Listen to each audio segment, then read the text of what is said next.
¿Qué tal, chicos? Muy buenas noches. ¿Qué tal? Muy buenas noches con todos. Qué gusto saludarlos. Bienvenidos al desarrollo de nuestra semana de repaso, donde vamos a ir compartiendo, aparte del desarrollo de nuestro material práctico, también vamos a ir revisando de una manera muy sucinta em, la parte de nuestras semanas con las cuales hemos ido ya desarrollando la parte de nuestros temas. Muy bien. A ver, entonces voy a llegar por eso a compartir también con ustedes nuestro material de repaso, por el cual nos va a ayudar obviamente también a poder referirlo, ¿no? De esta manera. A ver, un ratito. Eh, ya, a ver, ¿me confirman si se puede llegar a captar la imagen? ¿Sí? Sí, se puede ver, ¿no? Ya,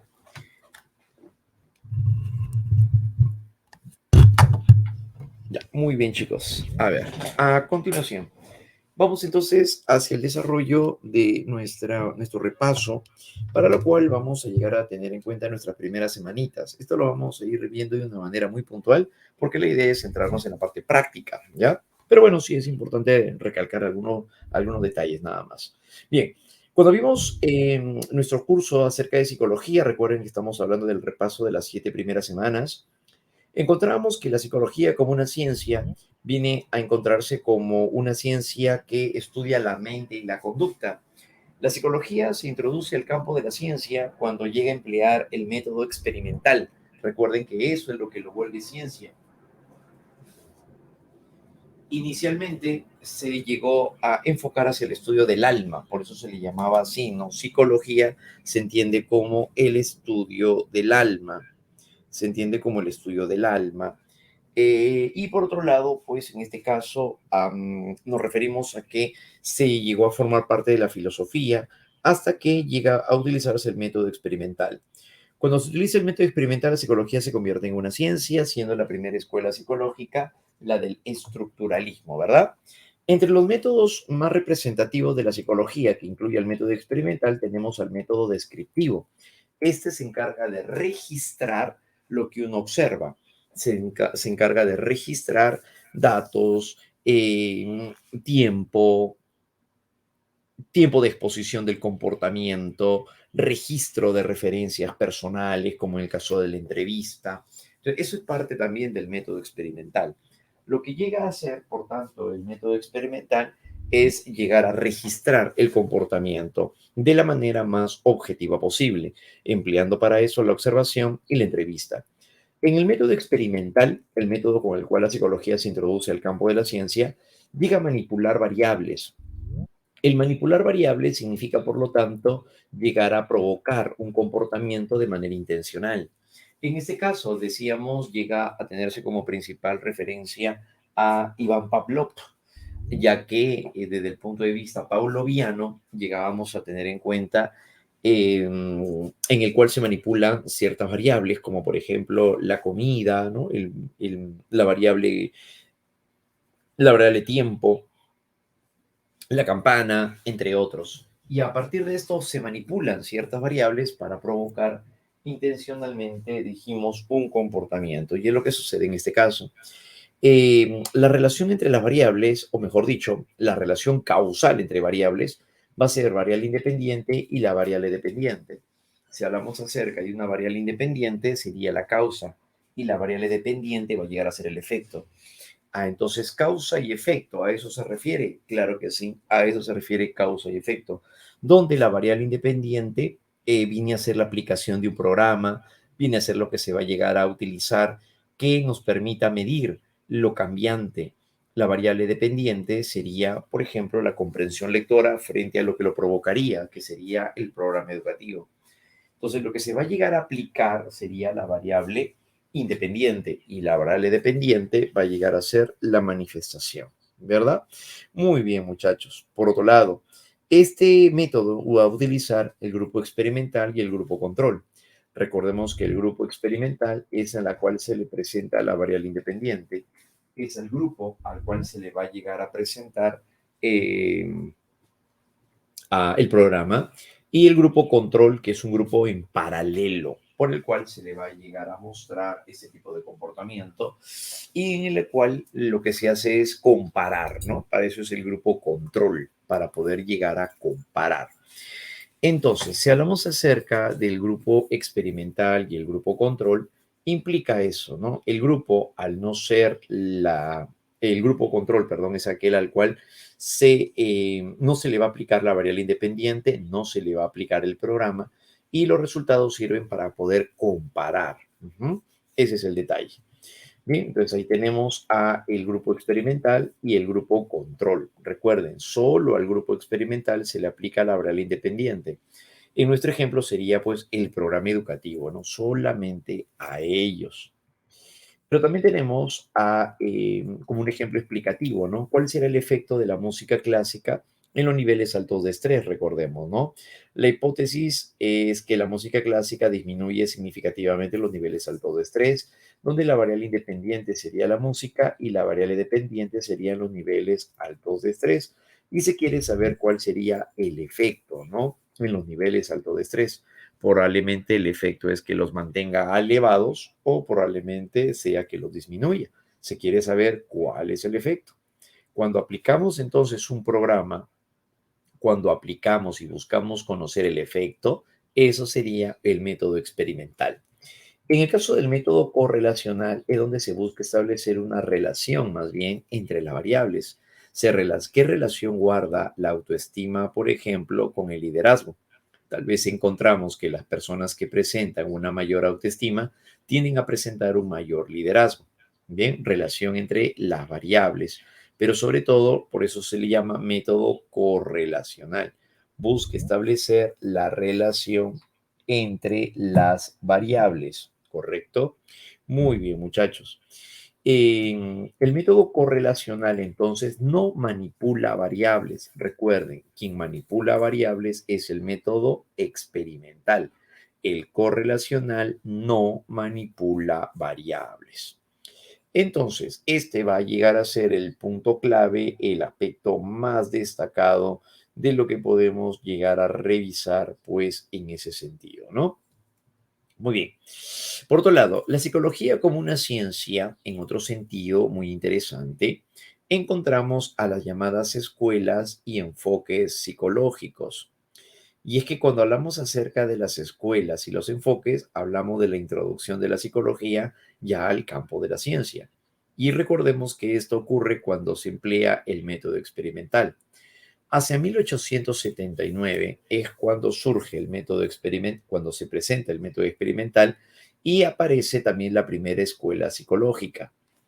Entonces a eso nos referimos, a la primera escuela psicológica.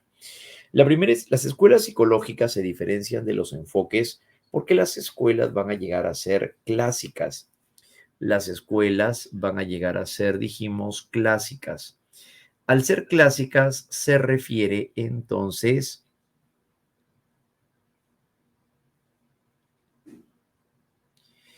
que van a presentar rigurosa, una metodología rigurosa. Una metodología rigurosa va a llegar a presentar, además, eh, aparte de una metodología rigurosa, va a llegar a mostrarse a través de marcos teóricos también bastante rígidos. Y aquí encontramos a las escuelas como el estructuralismo, desarrollada por Wilhelm Wundt, también llamado conciencialismo, y con la cual se considera recién ciencia la psicología. Va a tener como tema central la estructura de la conciencia, por eso el nombre, y consideraba que la conciencia se forma de sensaciones, sentimientos e imágenes. Utilizará el método experimental, obviamente. El funcionalismo, por otro lado, de William James, ya no se centra en la estructura de la conciencia, sino que, influenciado por Charles Darwin, se centra más bien en la función, para qué serviría la conciencia, considerando que la respuesta más sensata es que se daría a partir de la adaptación al medio. ¿Para qué sirve entonces la mente, la conciencia? Para adaptarnos al medio. Sirve, dijimos, para adaptarnos al medio. En cuanto al psicoanálisis de Sigmund Freud, en cuanto al psicoanálisis de Sigmund Freud, él ya trasciende, por otro lado, el tema central o el objeto de estudio de la psicología, la cual ya no va a llegar a ser la conciencia, sino el inconsciente, la parte más profunda de la mente. Pero el inconsciente se vuelve el inconsciente, pero de naturaleza sexual. Freud explicaba el comportamiento y la personalidad, pero tomando en cuenta las experiencias infantiles, la libido, la energía sexual y, y de qué manera pues buscábamos satisfacer estos placeres. Se centró en las características de la infancia, considerando que el motivo por el cual se presenta tal o cual comportamiento se refiere a las vivencias tempranas de la vida. Un complejo edípico, por ejemplo, marcaría en el futuro un comportamiento dependiente por parte de la figura masculina hacia la figura femenina. Las experiencias infantiles, entonces, y los impulsos instintivos como el eros y el tánatos, lo va a llegar a caracterizar de esta forma. Esto se va a llegar a dar en cuanto al psicoanálisis de Freud. Por otro lado, en cuanto a la reflexología, aparece Iván Pavlov. Iván Pavlov se centra en los llamados reflejos condicionados, donde los reflejos condicionados van a llegar a ser aquellas manifestaciones eh, de respuestas automáticas, fisiológicas, frente a estímulos que originalmente no lo provocaban. Recordemos que la reflexología llega a centrar las bases de lo que Pavlov desarrolló, que sería el condicionamiento clásico donde se darían las respuestas de naturaleza fisiológica. Las respuestas aprendidas se dan de manera fisiológica o viscerales. Por otro lado, un seguidor de él, John Watson, es el que funda el conductismo en Estados Unidos y le da un gran realce a aquello que es observable, medible y cuantificable, es decir, la conducta bajo el modelo ER, estímulo-respuesta. Watson, recordemos que utiliza el condicionamiento clásico en el célebre caso del pequeño Albert, claro, y con ello consideraba que los estímulos ambientales también predisponen o disponen hacia el comportamiento de los individuos, de los sujetos. John Watson. Por otro lado, del punto de vista de la Gestalt o de la Gestalt, viene la psicología donde aparece con Kohler. Kohler considera como objeto de estudio ahora lo que será la percepción sensorial. Lo que será la percepción sensorial.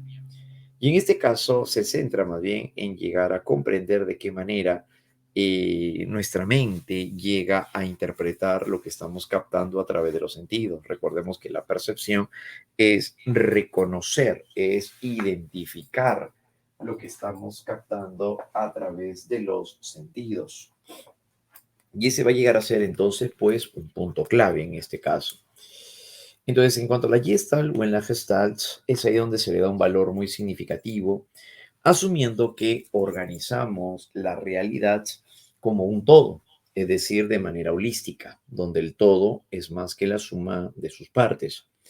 Afirmando entonces de esta forma que al momento de percibir, nuestra mente forma totalidades.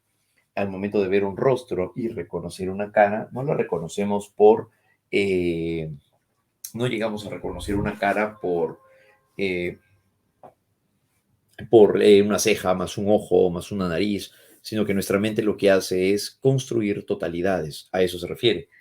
Es por eso que el todo es más que la suma de sus partes. Por otro lado, también se ha empleado aquí, mejor dicho, el conocido método experimental. Y el método experimental es el aspecto valioso por el cual se desenvuelve este tipo de comportamiento. El método experimental va a llegar a ser todavía empleado para poder visualizar la forma de comportamiento que tendríamos también, ¿no? Pero todo dentro del campo perceptivo. Las escuelas vienen a ser clásicas y son antiguas, hoy en día ya no tienen vigencia, pero lo que sí tienen vigencia van a ser los enfoques psicológicos, donde los enfoques nacen de los seguidores de los fundadores respecto hacia las escuelas psicológicas. Entonces, por tal razón, es allí donde se van a llegar a mostrar. En este caso, entonces, bajo el enfoque psicodinámico, el primero que veremos, tiene la influencia que se va a llegar a ejercer por parte de el psicoanálisis de Sigmund Freud. El inconsciente que se va a llegar a atender más bien por este lado va a llegar a ser el inconsciente, pero de naturaleza social, ya no de naturaleza sexual, sino de naturaleza social. Entonces, esto vendría a llegar a presentarse. El inconsciente, pero de naturaleza social. Por lo tanto, al momento de llegar a explicar un comportamiento, ya no se estaría llevando a cabo sobre la parte de la libido, la energía sexual y todo eso, sino que su explicación se fundamenta, se centra, por el contrario, en las relaciones parentales. Entonces la importancia ahora por las experiencias infantiles en el desarrollo de la personalidad. Eso no significa tampoco que se llega a quitar verticalmente todo el postulado de Freud. No, no es que se quita todo el concepto freudiano, sino que más bien sucede que se va a llegar a tener un menor valor por la parte sexual, pero siguen valorando las ideas basadas en el inconsciente y las experiencias infantiles, eso sí van a continuar. Solo que más valor se va a enfocar, se va a orientar hacia el valor por las relaciones parentales. El valor va a orientarse hacia las relaciones parentales, o sea, la figura con los papás, la figura con los padres. En el neoconductismo, por otro lado, es donde nos encontramos ahora con el llamado también neobehaviorismo, donde aparece el gran Skinner. Y la propuesta de Skinner más bien se orienta hacia poder llegar a explicar el comportamiento sobre la base de los estímulos del medio, los cuales van a brindar o generar un aprendizaje considerando el modelo ER, ¿no? Estímulo-respuesta. Y él es el que plantea el llamado condicionamiento operante, precisamente, ¿no? Muy bien, el aprendizaje. Para el humanismo, las personas, todos tienen capacidades y potencialidades, más bien que lo orientan y lo enfocan hacia sentirse realizado. La realización o la autorrealización corresponde hacia la satisfacción personal, sentirse bien consigo mismo, con aquello que ha logrado por su libertad, la conciencia de ser. Todo esto es lo que nos define dentro del campo del humanismo, ¿no? Entonces, el humanismo se centra desde el punto de vista de Maslow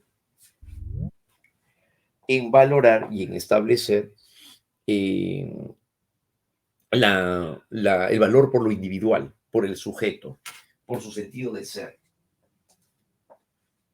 el sentido de existencia. Y esas condiciones son los que lo definen como tal.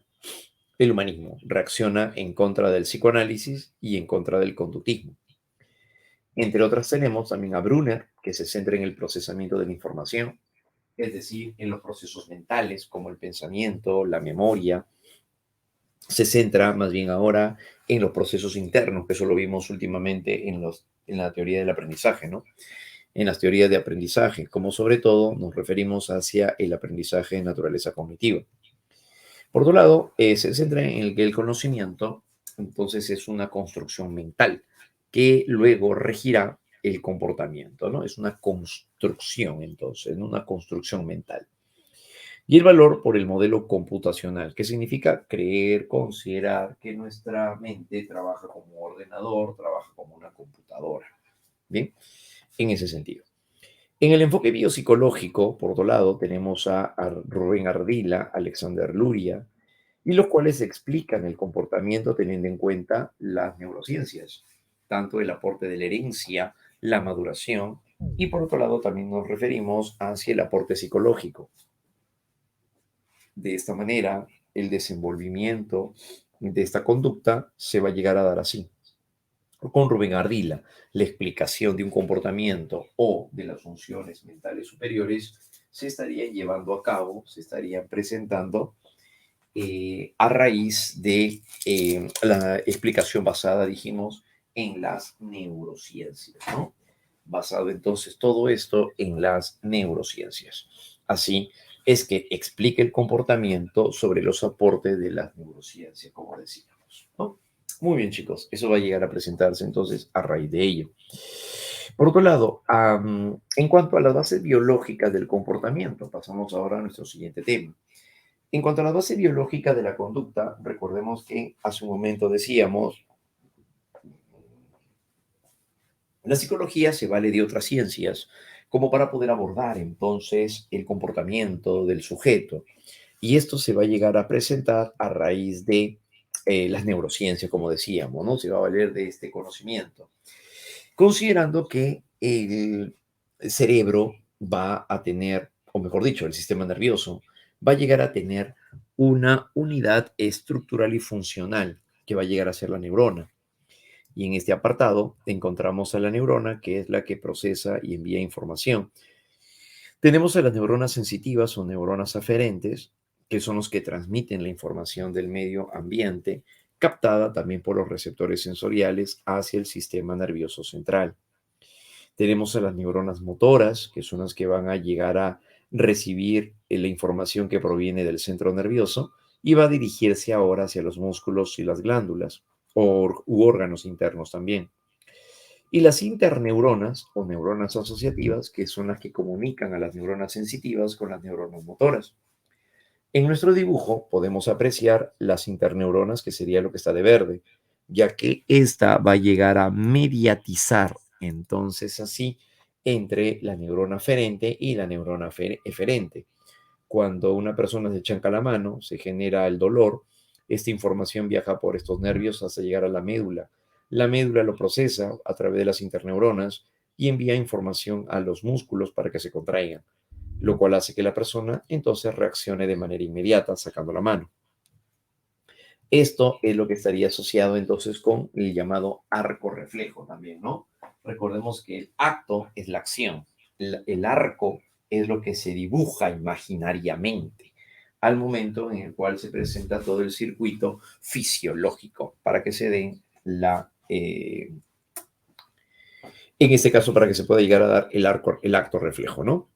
La plasticidad cerebral viene a ser una propiedad que tiene el sistema nervioso o en general las neuronas y el sistema nervioso en sí para poder reestructurarse anatómica y funcionalmente.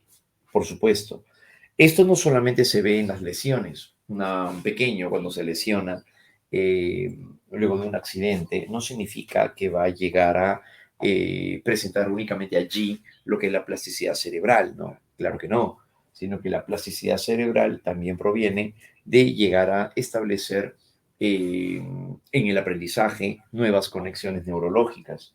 Cuando un niño llega a aprender un tema nuevo, lo que hace es reestructurar su sistema nervioso. A eso se refiere, ¿no? Entonces va a regenerarse, va a reestructurarse anatómica y funcionalmente a lo largo de la vida. Anatómica y funcionalmente, dijimos, a lo largo de la vida. ¿Ya? Plasticidad cerebral. El sistema nervioso, por otro lado, se va a dividir en el sistema nervioso central y el sistema nervioso periférico. En el sistema nervioso central tenemos al cerebro, cerebelo y el tronco encefálico. El cerebro se divide en áreas, lóbulos, gracias a las cisuras, como la de Rolando, Silvio y la cisura perpendicular. Debajo del cerebro se encuentra el cerebelo, que es la que se encarga de controlar o regular los movimientos o la actividad motriz. Al caminar, montar bicicleta, bailar, el equilibrio, lo regula el cerebelo. Y el tronco encefálico, constituido por varios elementos, en los cuales nos interesa sobre todo más el bulbo raquídeo, en primer lugar, porque esta regula funciones vitales como el ritmo cardíaco, el ritmo respiratorio, la presión arterial. Y por otro lado, el sistema reticular, sobre todo SARA, sistema activador reticular ascendente. SARA se vuelve una red neurológica que asciende hacia la corteza y activa el tono cortical. Al momento de decir que activa el tono cortical, se refiere a que nos vuelve, nos activa, nos despierta y por lo tanto nos genera o nos propicia la vigilia. La vigilia, entonces, por esa razón tiene que ver con esto, ¿no? La vigilia, claro, el despertarnos, el poder estar activos, lúcidos. Ya, esto se debería entonces hacia este enunciado. ¿Ya?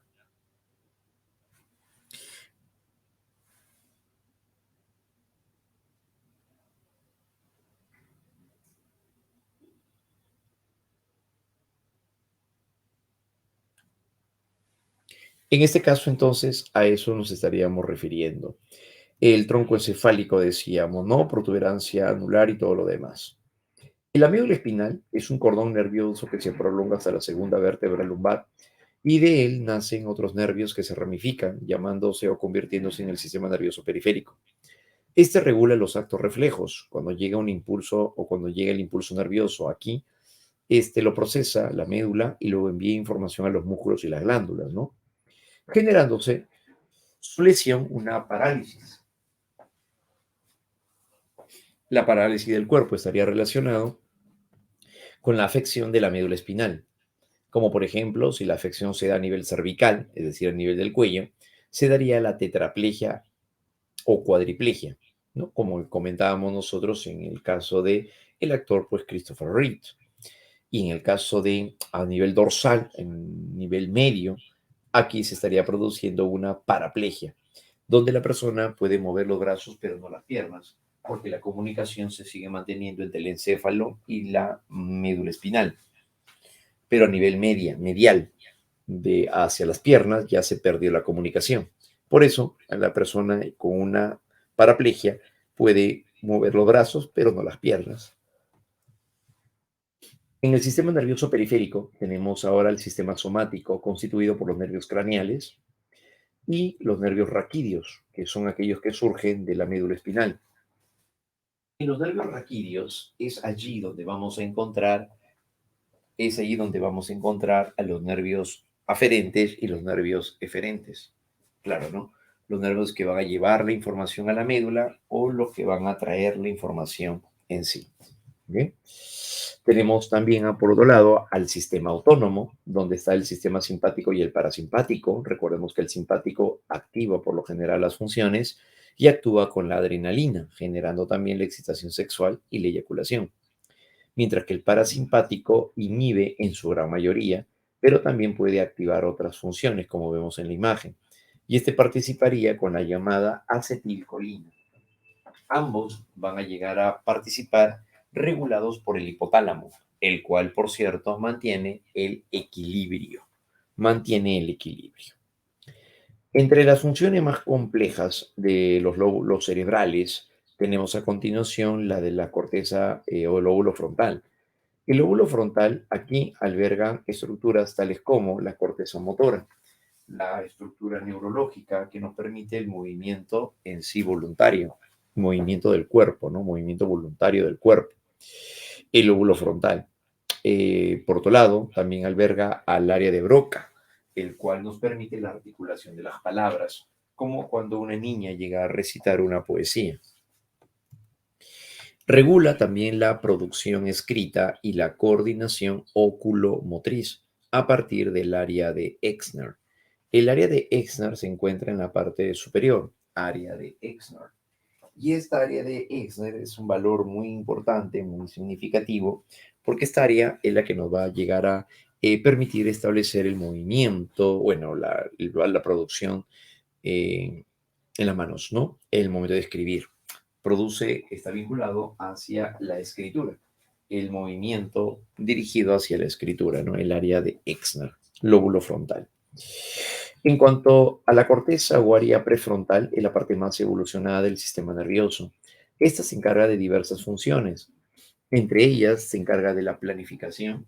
Ahí se encuentran también neuronas espejo, con las cuales se produce la empatía, nos permite la sociabilidad, pero sobre todo una de las funciones más importantes de la corteza prefrontal es el control consciente de las emociones, el control consciente de nuestros impulsos, de tal forma de que el momento en el cual llegamos a responder de manera irritable, irascible, bueno, pues la corteza prefrontal es la que se va a llegar a encargar de poder generar ese cambio, ¿no? De poder generar esa disposición. Entonces, la corteza prefrontal o el área prefrontal va a llegar a tener ese valor sobre todo, ¿no? El poder llegar a establecerlo de esta manera. Entonces, el área o la corteza prefrontal tiene un valor muy significativo, que viene a ser la parte más evolucionada del sistema nervioso, área o corteza prefrontal. Muy bien. En el lóbulo parietal, por otro lado, como podemos apreciar, el lóbulo parietal El lóbulo parietal va a llegar a estar vinculado a los siguientes, aquel que procesa la construcción de la imagen corporal. Sobre todo, esta tiene que ver con el hemisferio derecho. Es lóbulo parietal, pero del hemisferio derecho. Esto implica que la persona que se ve al espejo, cómo se percibe, como muy obesa, muy gordita, muy delgada, ya eso se ve aquí en el lóbulo parietal. Es responsable también de la comprensión del lenguaje escrito, como cuando leemos un PDF y comprendemos qué dice el PDF por el área de Dejerín, lóbulo parietal. Y también alberga a la corteza somatosensorial. Detrás de la cisura de Rolando es donde encontramos a la corteza somatosensorial. Y esta es la que va a llegar a informar acerca de, va a llegar a informar acerca de la sensación del cuerpo. Por eso se llama somatosensorial, porque tiene que ver con la sensación del cuerpo. ¿Bien? Eso sería entonces, ¿no? Por otro lado, nos encontramos con el lóbulo parietal, la que procesa la información auditiva y olfativa, y además tiene conexiones a nivel subcortical con el hipocampo. El hipocampo es una estructura que pertenece al sistema límbico y se da a nivel subcortical. De esta manera, si hablamos acerca del nivel subcortical, y con la cual se establecería esa conexión, lo cual por eso lo hace también relacionar al lóbulo temporal con la memoria de largo plazo. Además, en el lóbulo temporal, área 22 de Brodmann, es ahí donde se encontraría el área de Wernicke, que es la que nos permite comprender el lenguaje oral. Como por ejemplo, el momento de escuchar un noticiero y somos capaces de comprender lo que nos están diciendo. Estaría relacionado entonces con esto. Por lado, en el lóbulo occipital es donde nos encontramos en el lóbulo occipital una parte con la cual llega a procesarse la información que proviene de la vista. Color, forma, luminosidad, entre otros, se va a llegar a proyectar aquí, en el lóbulo occipital. En el lóbulo de la ínsula, por otro lado, es allí donde nosotros llegamos a presentar en este lóbulo la manera de poder establecer una forma de relación con funciones viscerales. Mejor dicho, el lóbulo de la ínsula se encarga de regular funciones viscerales, como por ejemplo nos referimos hacia la digestión, por ejemplo, ¿no?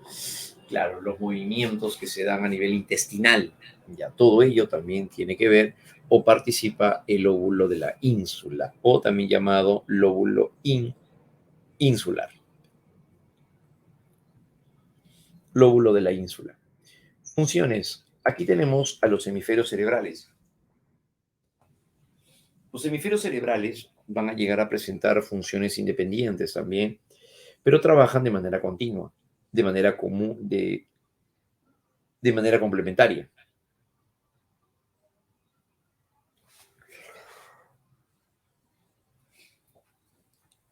Y es aquí donde nos encontramos con la llamada lateralidad.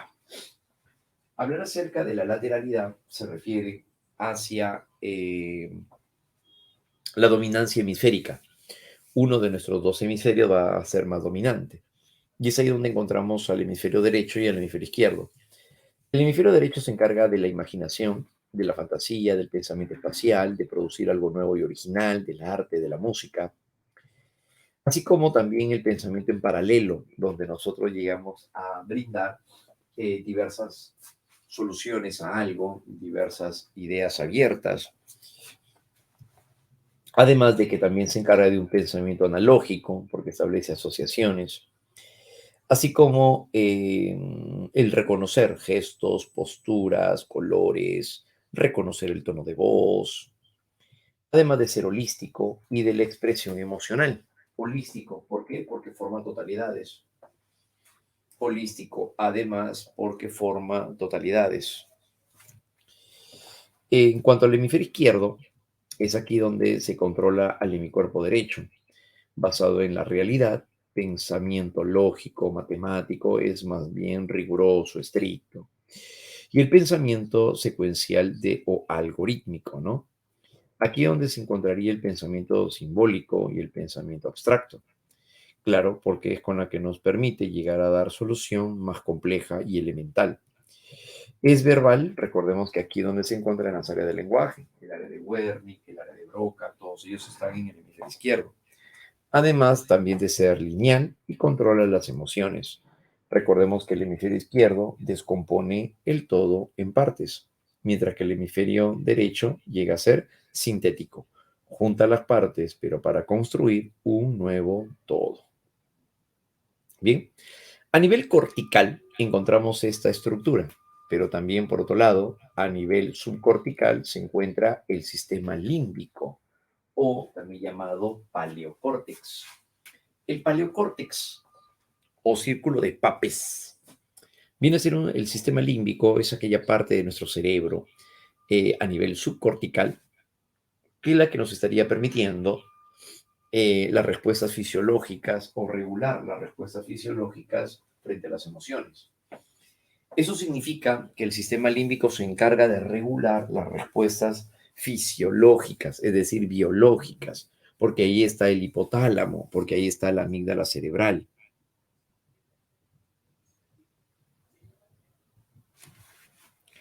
Esto entonces es lo que vamos a llegar a encontrar.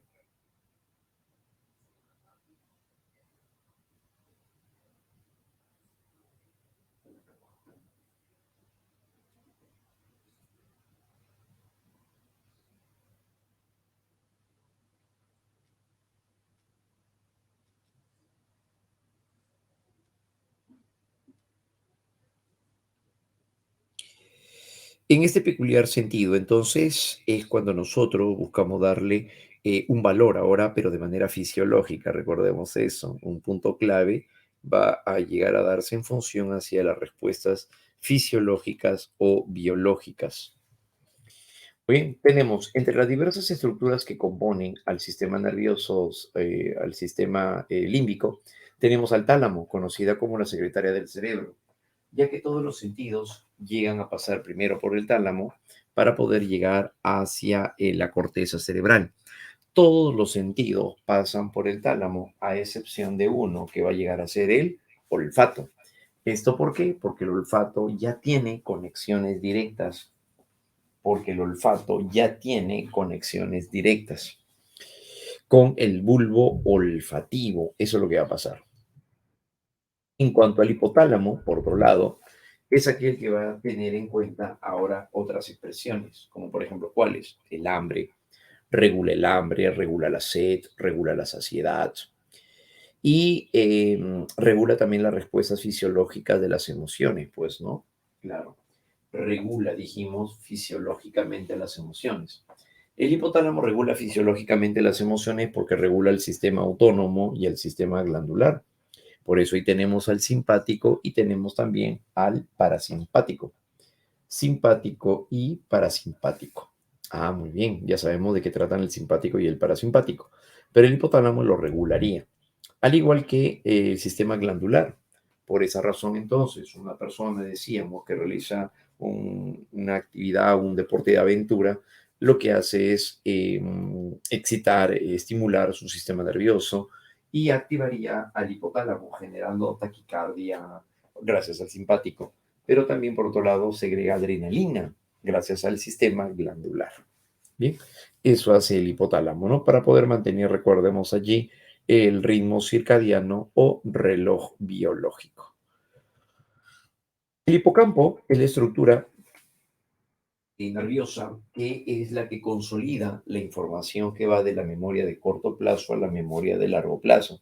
Y es por eso que también se sienta como la base biológica de la memoria semántica y de la memoria episódica.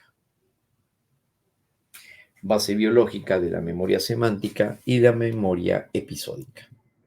La amígdala cerebral es el centro del miedo y de la ira y también la base biológica de la memoria emotiva. Es decir, que aquí es donde se van a encontrar almacenados, aquí es donde se van a llegar a encontrar almacenados los recuerdos en forma de miedo, claro, ¿no? En forma de miedo, angustia, desesperación, estrés, ansiedad, y eso lo vemos acá. Eso sería en cuanto a la memoria emotiva. Esto estaría caracterizando entonces a la memoria emotiva. Bien, amígdala cerebral. El área septal, por otro lado, regula el orgasmo, que es el nivel más elevado de excitación sexual, el orgasmo. Y tenemos también al cuerpo calloso, que es la estructura que comunica al hemisferio derecho con el hemisferio izquierdo. Comunica al hemisferio derecho con el hemisferio izquierdo, ¿no? La porción nerviosa con la cual ésta se activa, por ejemplo, cuando pretendemos establecer una comunicación entre los hemisferios al llevar a cabo un comportamiento como tocar la batería. Al momento de pretender tocar la batería, entonces es allí donde se va a llegar a presentar, ¿no? Claro, ese tipo de respuesta. Entonces eso sería en el caso del cuerpo calloso, ¿no? Y la que nos permite llegar a presentar este tipo de comportamiento. Bien, muy bien, ambos hemisferios cerebrales los estarían comunicándose a través del cuerpo calloso. Muy bien, eso sería entonces en cuanto a bases biológicas. En cuanto a las bases sociales del comportamiento, hablamos ahora de las bases sociales del comportamiento. Tenemos a continuación ahora lo siguiente. La base social de la conducta tiene una gran significancia porque son las que nos van a llegar a permitir llegar a relacionar el desarrollo o el desenvolvimiento de la parte neurológica gracias al medio social. Esto lo señala Vygotsky. Para Vygotsky, al momento en el cual el individuo interactúa con el entorno, no solamente socializa, interactúa, aprende normas o reglas de convivencia, sino que además permite eh, el desarrollo, favorece el desarrollo neurológico. Entonces, es aquí donde encontramos que el aprendizaje de normas, reglas, creencias o pauta de comportamiento dependerá de diversos agentes de socialización, los cuales van a llegar a participar de manera muy significativa para poder llegar a generar un gran impacto en el desarrollo de nuestra personalidad. Es aquí donde entendemos que nuestra personalidad se debería, por lo tanto, hacia estos principales aportes, ¿no? Claro. ¿Y cuáles serían? Bueno, pues a continuación tenemos tipo de socialización. La socialización se puede dar de manera primaria, como cuando nos referimos a la relación entre el pequeño, el infante, el niño, y la familia y la escuela. La familia y la escuela, donde están los padres y los maestros, se vuelve este primer encuentro que vendría a ser la socialización primaria. Una socialización primaria es el primer encuentro social que tenemos, el primer vínculo, y con el cual formaremos nuestra personalidad. Influyen también en el desarrollo de la personalidad, como dijimos, y se desarrolla desde la infancia hasta la adolescencia. Hay un gran valor por el ser formativos, conocimientos, valores y por el desarrollo de aptitudes. Claro. Es por esa razón entonces que nosotros estaríamos construyendo nuestra personalidad gracias a esto, ¿no? Conocimientos, valores y el desarrollo de aptitudes.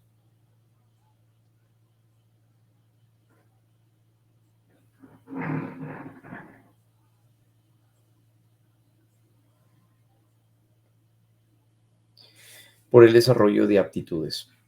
Aquí, en una socialización primaria, se presenta el desarrollo de condiciones más significativas en la construcción de una identidad.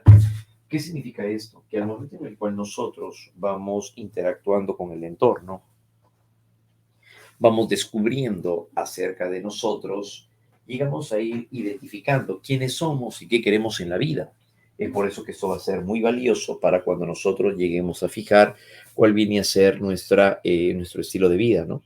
O nuestro proyecto de vida. Entonces, en una socialización primaria es donde aprendemos todo ello, para más adelante tomar decisiones sobre, por ejemplo, qué carrera seguir. En una socialización secundaria se da desde finales de la adolescencia en adelante, hacia la vida adulta, y eso ya tiene que ver con otro contexto que sería la universidad. Y por otro lado también el trabajo. El trabajo y la universidad ya pertenecerían en sí a una socialización,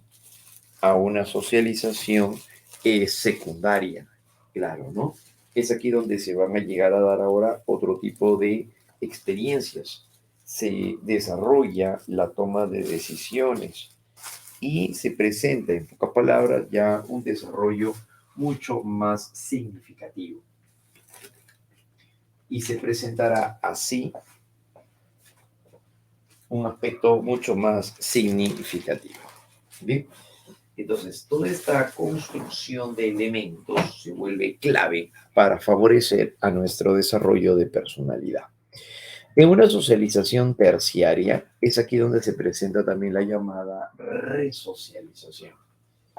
En una resocialización es una socialización en donde se adquieren normas, valores, pautas de conducta que van a llegar a ser propias también de un nuevo grupo humano. En una socialización terciaria, decíamos, o resocialización tiene ese valor. Además que la resocialización se va a llegar a presentar no solamente en este campo, no solamente en una socialización terciaria, adquiriendo normas, valores o pauta de conducta, sino que también cuando algunos individuos llegan a purgar condena luego de haber estado privados de su libertad a modo de castigo, entonces pasan también por un programa de resocialización. Claro, donde estas personas que han llegado a delinquir pasan por un programa de reaprendizaje, desarrollando oficios, pintura, arte, entre otras, para poder lograr llegar más bien ahora a desenvolverse en el medio social sin llegar a ser pues un problema social. Entonces, esto se vuelve también altamente significativo, ¿no? Para el desarrollo del individuo. Hablamos acerca de una socialización terciaria. Por otro lado, en una sociedad se tiene como unidad principal a la familia. Esta es la que llega a presentar normas, reglas y permite la adaptación del individuo a su medio. Y permite así la adaptación del individuo a su medio. Corresponde a un microsistema social que se desenvuelve de forma dinámica y sus miembros además presentan también interdependencia, afectándose mutuamente. Es el agente entonces de socialización por excelencia, agente primario, que acompaña al individuo a lo largo de su vida, entendida también en un sentido amplio, ¿no? Contribuye además la familia en la construcción de la personalidad. Eso también ya lo sabemos, familia nuclear, conformada por papá, mamá e hijos. La familia extensa, o también llamada aglutinada, cuando aparecen más miembros en la familia. Monoparental, cuando un solo progenitor se encarga de presentar la dirección de la familia. Y la fusionada o reconstituida, cuando surge el padrastro o la madrastra. Dijimos que esta sería cuando surge el padrastro o la madrastra, ¿no? Familia fusionada, reconstituida o ensamblada. Muy bien. Independientemente del tipo de familia, todas estas van a tener un estilo de crianza, donde un estilo de crianza autoritario es aquel que impone las normas o las reglas. Claro, llega a, en casos extremos, llegar a mostrar un comportamiento violento, exasperado, impulsivo. Imponen las normas, decíamos, y los hijos tienden a confiar menos en los padres. Por lo tanto, tienden a mentir o tienden a maquillar las respuestas, perdón, las verdades. Tienden a confiar menos y hay una fuerte tendencia a ser o rebeldes o sumisos y con problemas alimenticios como anorexia o bulimia. Aquí se caracteriza por presentar mucho control y hay poco afecto. En un estilo de crianza permisivo es los que estarían como padres aquí, los estilos de crianza, son los papás que tienden a aceptar que el dominio o el control lo tiene el hijo. Por lo tanto, el hijo es aquel que elige y decide y los padres ejecutan, aceptan todos sus deseos. Esto genera a la larga problemas de adaptación social. Hijos que tengan problemas como consumir drogas, incursionar en la delincuencia, en la promiscuidad, entre otros. Esto ocurre porque hay mucho afecto y hay poco control. Pero el mucho afecto no es que sea un afecto favorable, cariñosos, amables, respetuosos, sino que el afecto se vuelve disfuncional porque esto se vuelve consentimiento, porque esto se vuelve consentimiento. Bien, eso se daría en cuanto al permisivo. Por otro lado, en cuanto a lo que va a llegar a ser el desapegado o el negligente, estos padres carecen del compromiso necesario para con sus hijos y la supervisión está ausente. Existe ahora una mayor preocupación por el aspecto laboral y son llamados también desvinculados. Tienen poco control de sus emociones y se les hace difícil formar y mantener relaciones saludables. En padres desapegados se encontrarían aquellos en los cuales no ejercen el control adecuado. Por lo tanto, tampoco llegan a preocuparse por su desenvolvimiento, no hacen una supervisión, son desapegados, no hay un vínculo afectivo o emocional y no cumplirían con las funciones elementales para el desarrollo del sujeto. En el caso del democrático, o también llamado autoritativo, es aquí donde suelen ser padres muy afectuosos, que ejercen un control moderado y favorecen a las habilidades sociales. Acostumbran a acompañar las exigencias con razones y respetan también la independencia de sus hijos y se comunican asertivamente. Y entonces los democráticos es el mejor estilo de crianza, donde los padres llegan a ejercer un control y un afecto, pero equilibrados, lo cual favorece de manera muy significativa hacia el control y el comportamiento. Los mejores efectos socializadores vienen con el democrático o autoritativo. Muy bien, por otro lado, también tenemos el vínculo. Una de las manifestaciones sociales más conocidas es el vínculo que se presenta entre el infante y la persona que lo cuida. Aquí es en donde se llega a desarrollar un fuerte sentido de seguridad y protección, siempre y cuando el cuidador satisfaga las necesidades de manera oportuna en los hijos, esto desarrollará un apego seguro. ¿Por qué? Porque generarán confianza, confían en que van a satisfacer sus necesidades, comparten con aquellos que lo protegen, satisfacen sus necesidades que serán no solamente psicológicas, sino también físicas y psicológicas. En un apego inseguro es aquel que genera más bien desconfianza frente al medio y también hacia sí mismo, como ansiedad y desequilibrio afectivo. Eso es un apego inseguro. Genera desconfianza frente al medio y también hacia sí mismo, decíamos, ¿no?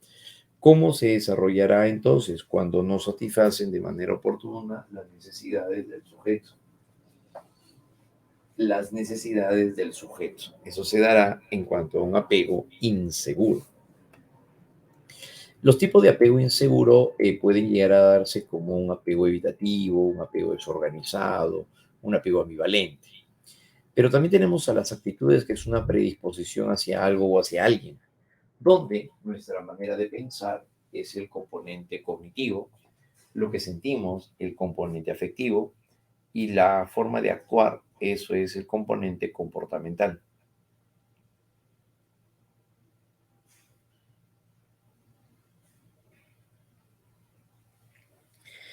Ahora, sobre la base de estos componentes de las actitudes, se desarrollarán los estereotipos, los prejuicios y la discriminación. Un estereotipo viene a ser la forma de pensar generalizada, como por ejemplo, todo asiático sabe artes marciales. Las mujeres saben cómo atender mejor la casa. Todo brasileño es un buen futbolista. El trabajo duro es para los varones. Se vuelven estereotipos porque van a ser modelos sociales que han llegado a ir surgiendo a partir de el medio social, cómo ha impactado y cómo se ha ido generalizando. Estos estereotipos pueden ser positivos o negativos,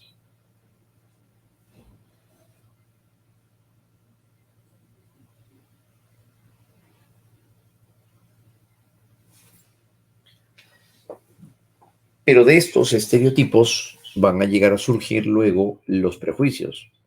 Los prejuicios son más individualizadores, ya no se hace una generalización, parte de alguien en particular u opinamos acerca de alguien en particular. Entonces, si ese hombre es musulmán, entonces ha de ser terrorista. Ya nos estamos refiriendo a alguien en concreto. Y los prejuicios están cargados de afectividad negativa, sobre todo.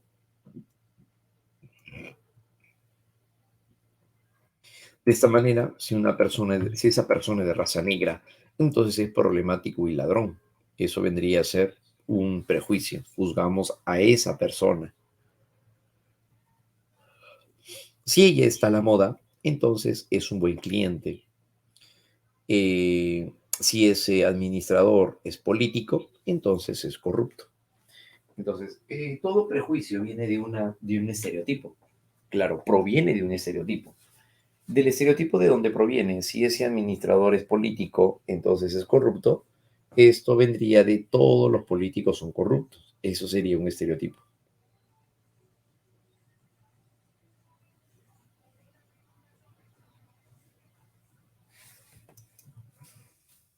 En cuanto a la discriminación, viene a ser la acción por la cual ahora llegamos a preferir o presentar un comportamiento desigual. No es un trabajo solo de varones o solo de hombres. No incluir a un compañero en la clase, en los juegos, por ser discapacitado. Eso, por ejemplo, vendría a ser también, ¿no? No permitir que una mujer labore por ser madre soltera. Entonces, eso es una discriminación. Ya es la acción. Y recuerden que la discriminación proviene de un prejuicio. Mejor dicho, la discriminación es la manifestación comportamental del prejuicio. Y el prejuicio viene de un estereotipo. Bien, así se daría. Por otro lado, cuando hablamos acerca de los procesos de naturaleza cognitiva, es aquí donde se presentarán procesos como la sensación, la atención, la memoria, entre otros. Hablar acerca de los procesos de sensación se refiere a los procesos con los cuales se capta información del medio a través de los sentidos y luego se transfiere la información. La palabra clave cuando nos referimos acerca de la sensación es referirnos hacia llegar a registrar mediante los llamados receptores sensoriales, que son células nerviosas especializadas. Y es que la sensación sigue esta secuencia. Cuando un estímulo actúa sobre un órgano sensorial, como por ejemplo nos referimos hacia un sonido como una trompeta, llega un órgano, el órgano sensorial, que sería en este caso el oído. Cuando llega, la información se presenta en los llamados receptores sensoriales.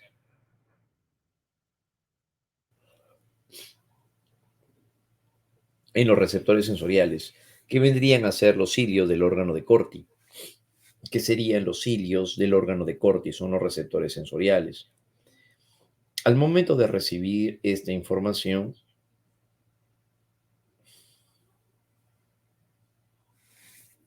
los receptores sensoriales se encargan de transformar el estímulo en impulso nervioso, que es el mensaje que va a procesarse a nivel neurológico. Al llegar, aparecen las vías de conducción, que serían nervios, los cuales van a llevar el impulso nervioso hacia un centro nervioso, que sería en este caso el lóbulo temporal. Entonces la información iría en una sola dirección. Claro, ¿no? Por eso se dice que este proceso se logra de manera unidireccional, de forma unidireccional. Bien, sensación. Secuencia. En cuanto a los elementos de la sensación, ahora que tenemos, bueno, pues en este caso nos referimos ahora a lo siguiente. Todo estímulo es un estado de energía que va a llegar a ser capaz de excitar a los receptores, pero estos llegan primero a un órgano. Si estamos hablando de el calor, una persona cuando toca una taza de café caliente y saca la mano inmediatamente porque se quema, se produce entonces un acto reflejo, y es que el estímulo actúa sobre un órgano, que sería la mano.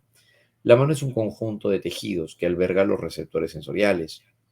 Dentro de la mano están los receptores sensoriales, como en el caso de los corpúsculos de Ruffini. Son receptores sensoriales que estarían registrando la temperatura, por ejemplo, ¿no? Receptores sensoriales o, en tal caso, el calor. Claro, porque es tacto. Entonces son células nerviosas especializadas y presentan la llamada transducción. La transducción se refiere a la transformación del estímulo en impulso nervioso. Claro, del estímulo en impulso nervioso. Y se produce también la adaptación sensorial, que esto significa al momento en el cual nosotros llegamos en la cual llegamos a ser estimulados muy frecuentemente, disminuye luego en los receptores su capacidad de respuesta. Si esta persona se llega a quemar la mano, el impulso nervioso llegará a formarse aquí, en los receptores sensoriales de la mano. Luego convertirán por transducción la energía calorífica en impulso nervioso, el cual viajará por todo el brazo, el antebrazo, hasta llegar así a un centro nervioso. Quien lleva la información se llama nervio aferente. Llega a la médula espinal.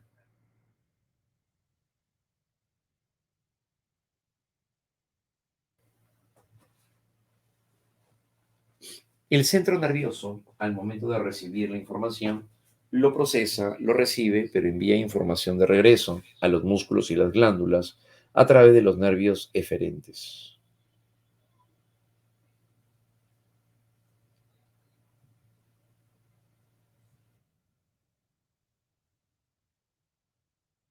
A continuación, tenemos por acá el acto reflejo o el arco reflejo. Recordemos que la diferencia entre el arco y el acto es que el acto es la acción, es lo observable. En cambio, el arco reflejo no se puede observar, porque es lo que estaría sucediendo internamente en el organismo. Y esto corresponde hacia los elementos que fisiológicamente participan para que se pueda producir la sensación.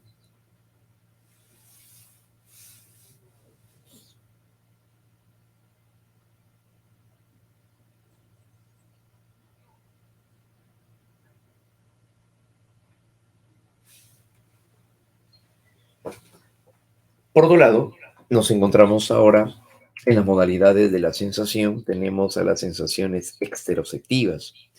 Estas sensaciones llamadas así, exteroceptivas, son las que nos van a permitir registrar el medio externo. Y aquí tenemos a los cinco sentidos. La vista, que va a tener como receptores sensoriales a los conos y los bastones. Los conos, que nos permiten ver durante el día, fotópico, o durante la oscuridad o en las noches, los bastones. Lóbulo occipital es el centro de procesamiento. El oído tiene a los fonorreceptores, los cuales van a llegar a procesar la información de sonido y lo va a registrar el lóbulo temporal.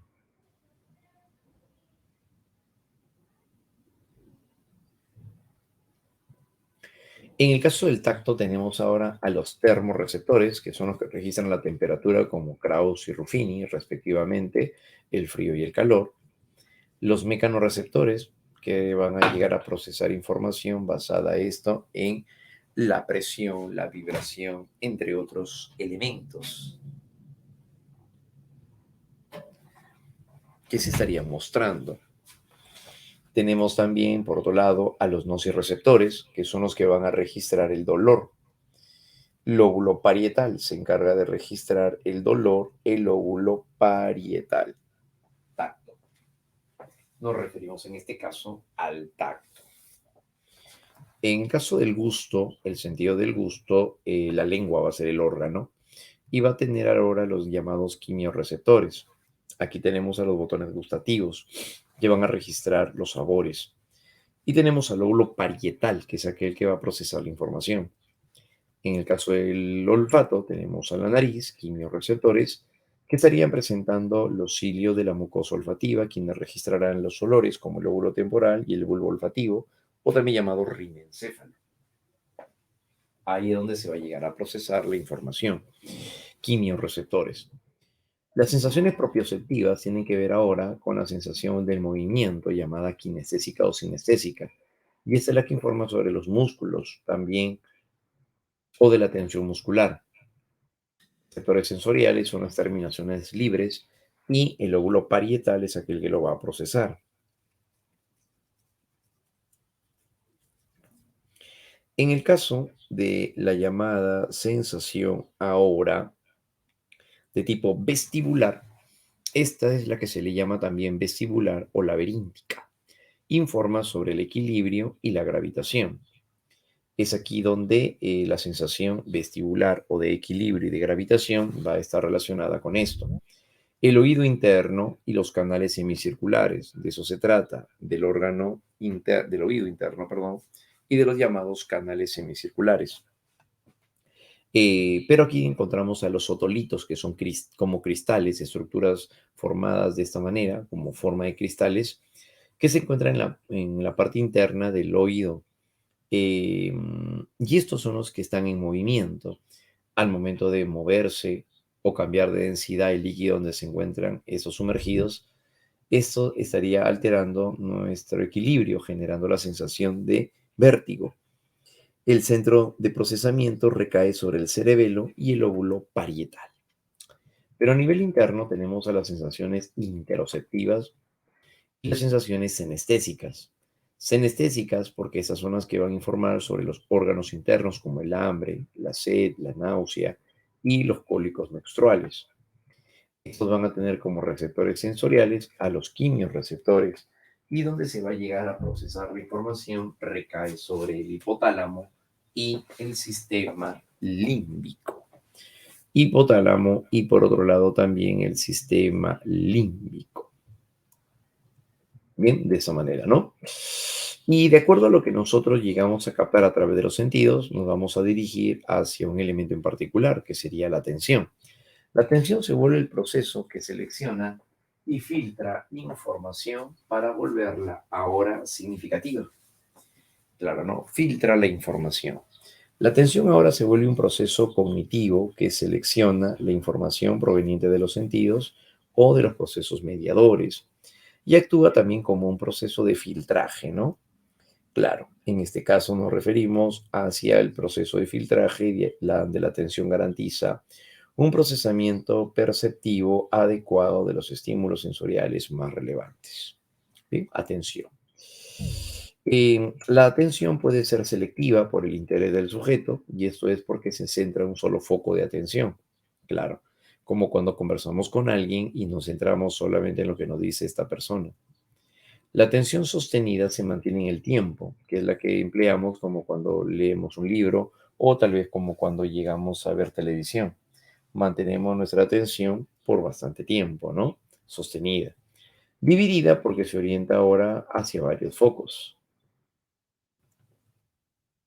Por la actitud, la atención puede ser voluntaria porque se produce de manera intencional y de manera involuntaria cuando se estaría dando de manera refleja, cuando hay un estímulo de alta intensidad y automáticamente nosotros reaccionamos frente a ello.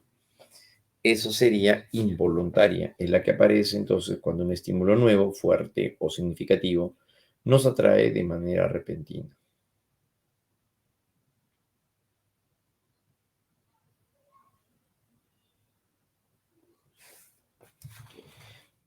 Al momento en el cual nosotros llegamos a sentir, registramos información, como dijimos, a través de los sentidos, vista, tacto, oído, entre otros. Pero cuando ya cobra significado en nosotros, eso se llama percepción. La percepción va a convertirse ahora en el proceso psicológico mediante el cual llegamos a interpretar lo que vemos, tocamos, olemos o probamos. La percepción entonces se caracteriza porque se le va a llegar a permitir a continuación interpretar o darle significado. La percepción es eso. Se conoce como aquel proceso, pero ahora de manera descendente, donde llegamos a interpretar lo que vemos, tocamos, olemos o probamos, decíamos, ¿no? Y nos permite reconocer, decir que se trata este dibujo o esta imagen de una cámara fotográfica, de una silla, un lapicero. Esto implicaría el proceso de percepción. La percepción es el proceso cognitivo mediante el cual le damos significado a lo que estamos captando a través de los sentidos. Bien, eso sería en el caso de la percepción.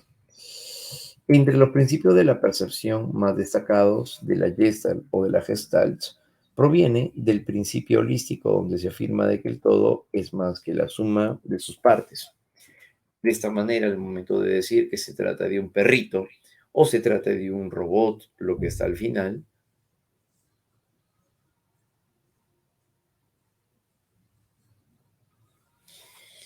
permitiría comprender que formamos una estructura en nuestra mente sobre aspectos aprendidos previamente. Para poder llegar a formar la imagen de un robot en nuestra mente, probablemente tenemos una imagen humanoide.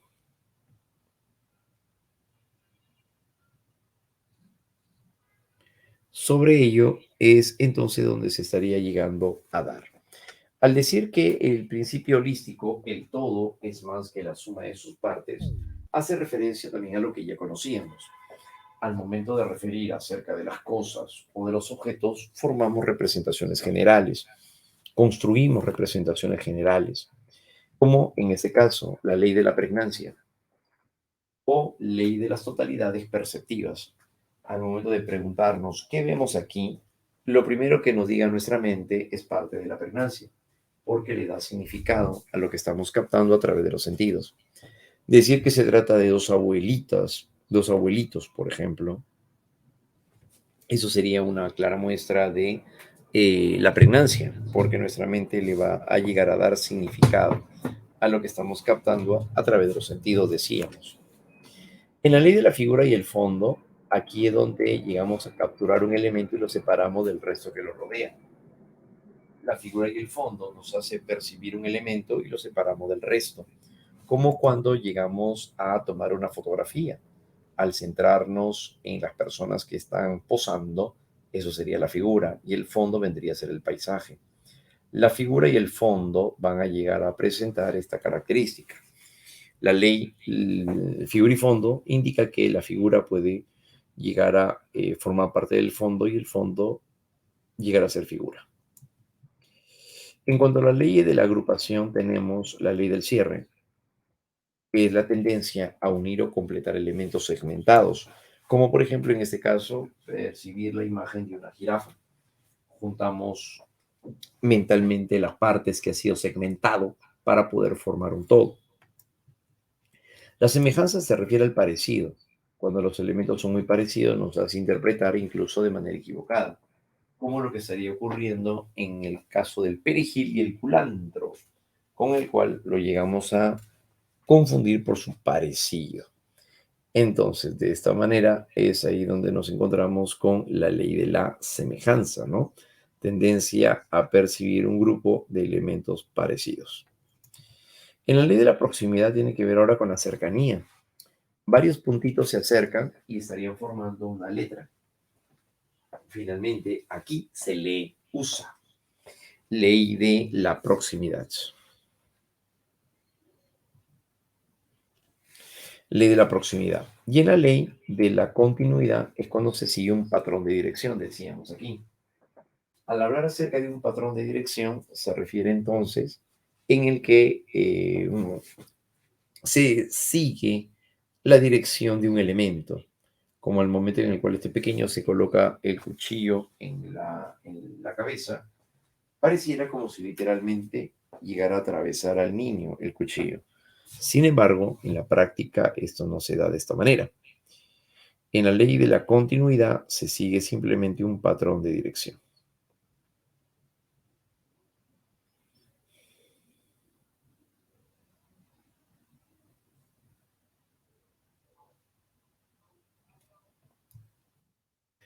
En la teoría del reconocimiento de formas, ¿qué hace que podamos llegar a percibir de una u otra manera? ¿A qué se debería? Y es aquí donde encontramos a la teoría del reconocimiento. Según la teoría cognitivista, al momento en que nosotros reconocemos una cara o un rostro, lo podemos llegar a hacer uno teniendo en cuenta el conocimiento que previamente hemos construido, lo que le llamaría la teoría de las plantillas o la teoría de la igualación. Sin necesidad de saber el nombre de cada una de estas aves, podemos decir que todas serían aves. Claro. ¿Por qué? Porque tienen los códigos que nos hacen decir que es un ave. Pico, plumas, alas. Basta eso y nosotros decimos que se trata de un ave. Entonces, la teoría de las plantillas señala que al momento de percibir, relacionamos los elementos que están a nuestro entorno con estructuras previamente formadas. Así, compara la información sensorial inmediata con información en la memoria, buscando una correspondencia. Entonces, ahí que formamos estructuras de esta manera. ¿Sí? Formamos entonces categorías, compara la información sensorial inmediata con la información en la memoria, buscando así, dijimos, una correspondencia, ¿no? Plantilla o de igualación a un patrón. En la teoría de los prototipos es donde llegamos a formar geones o imágenes tridimensionales. A partir de la combinación de estas imágenes, formamos las estructuras que nosotros llegamos a presentar en 3D o en 3 dimensiones. En la detección de rasgos es donde encontramos las características esenciales, lo cual hace que podamos leer un cuaderno que, a pesar de que no es nuestra letra, podemos llegar a comprender si es legible una palabra. Eso se daría por la teoría del reconocimiento de rasgos o detección de rasgos.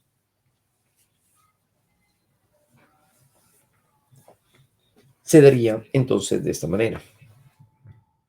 Pero también van a llegar a darse ciertas alteraciones de la percepción. Cuando nosotros llegamos a captar información existente, pero que nuestra mente lo interpreta de manera equivocada. Entonces, aquí, ¿qué se estaría llegando a dar? Al momento de captar un objeto, pero lo interpretamos de manera equivocada, eso se llama una ilusión. En una ilusión el objeto existe, solo que nuestra mente lo interpreta de manera equivocada. Como por ejemplo, esta piedra enorme que está en la meseta de Marcahuasi, parece ver de costado el perfil de una persona. Parece verse así al perfil de una persona. Sin embargo, pues esta no existe realmente, ¿no? Es simplemente lo que parece ser. Claro, es una ilusión. Las ilusiones entonces se dan a partir de distorsiones de la realidad. Claro, ¿no? El movimiento, el tamaño, entre otros. Pero también encontramos a las alucinaciones, los cuales más bien se convierten en falsas percepciones o pseudo percepciones, ya que se llega a interpretar aquello que no se puede llegar digamos, mejor dicho, a reconocer la existencia de algo que nadie más puede ver. Es en el caso de las alucinaciones, lo que sucede típico de la esquizofrenia, por ejemplo, ¿no?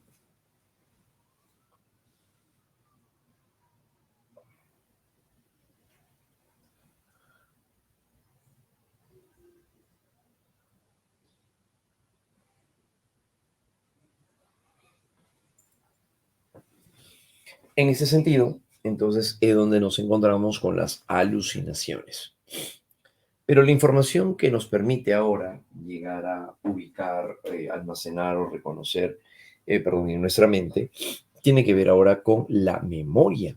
Memoria, proceso en donde codificamos, almacenamos y recuperamos información, y va a tener como gran implicancia los aportes de la llamada psicología cognitiva. Claro, ¿no? La memoria. Tipo de memoria donde encontramos a la memoria sensorial, donde la información se retiene solo en fracción de segundos y luego desaparece, teniendo en cuenta que luego, dependiendo de la atención, es la que la información se transfiere a la memoria de corto plazo. La memoria sensorial es aquella donde llega a presentar la fracción de segundos, la información, y se presenta de manera icónica, ecoica, áptica, gustativa y olfativa. Tiene como base biológica a los receptores sensoriales. La memoria de corto plazo, por otro lado, es categorial, claro, y llega a ser limitada. Llega a mantenerse la información entre 15 y 30 segundos y se puede llegar a almacenar solo entre 5 y 9 elementos. En cuanto al mecanismo de control, tenemos al repaso de mantenimiento y al ensayo elaborativo. El repaso de mantenimiento es la repetición sin sentido, y en el ensayo elaborativo se refiere a relacionar el nuevo contenido con los saberes previos. Limitada por eso en la retención de la información, tanto en el tiempo como en la cantidad de unidades. Tiene como base biológica a la corteza prefrontal. La memoria de largo plazo sería más bien categorial, significativa y es ilimitada. Utiliza aquí la codificación para retener la información en la memoria. Y puede ser memoria explícita y explícita. Explícita es la memoria que se puede describir, expresar, como la memoria de tipo semántica, donde están los datos, nombres, fechas. Tiene como base biológica la corteza prefrontal izquierda. En la memoria episódica tenemos a las experiencias en forma de imágenes mentales, codificadas en cuanto al tiempo y al espacio. Corteza prefrontal derecha y el hipocampo. Todo ello también tiene que ver con el hipocampo.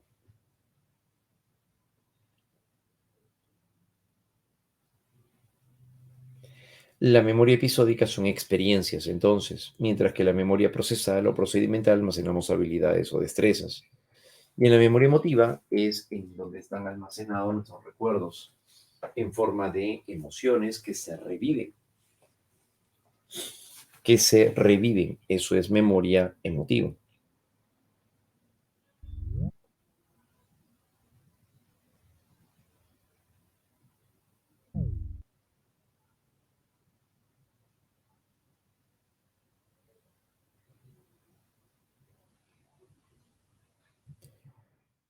En cuanto a los procesos del pensamiento, vienen a ser los procesos mentales superiores.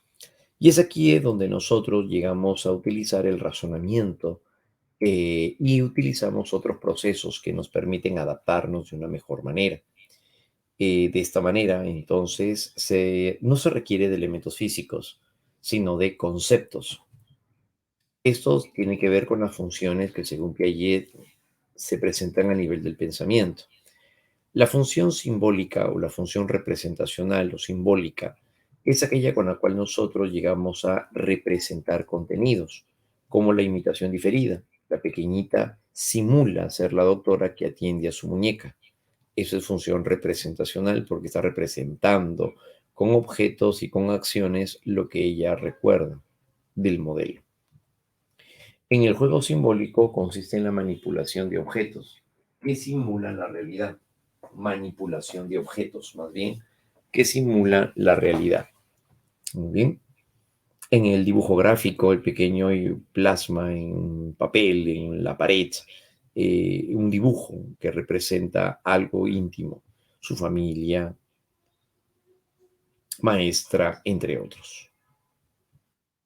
Y la imagen mental que consiste en la manipulación, o mejor dicho, la imagen mental es la representación subjetiva de una acción antes de realizarla y que supone la manipulación también de representaciones.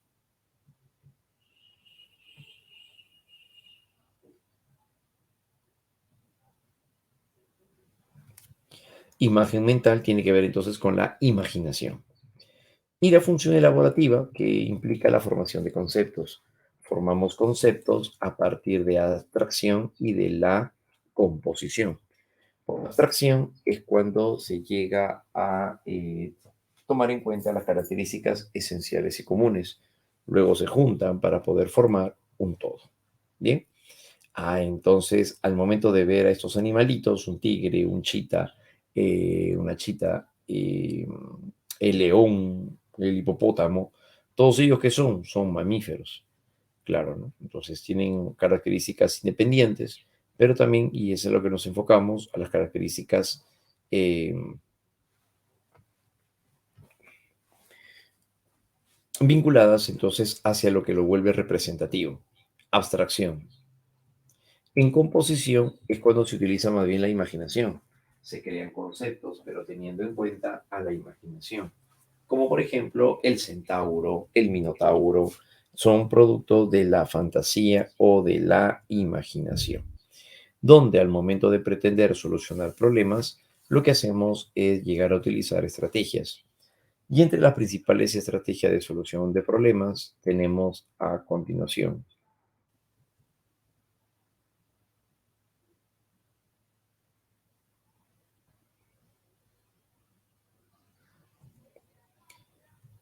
En este caso, hablar acerca de la solución de problemas nos implica utilizar estrategias como el ensayo y el error.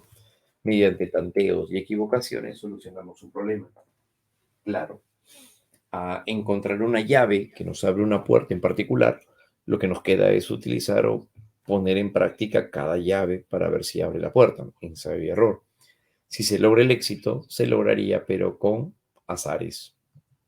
En la recuperación de la información es cuando utilizamos la memoria, es cuando evocamos un recuerdo que nos sea útil para solucionar ahora este problema. En el uso de algoritmos se llegan a emplear pasos ordenados, sistemáticos.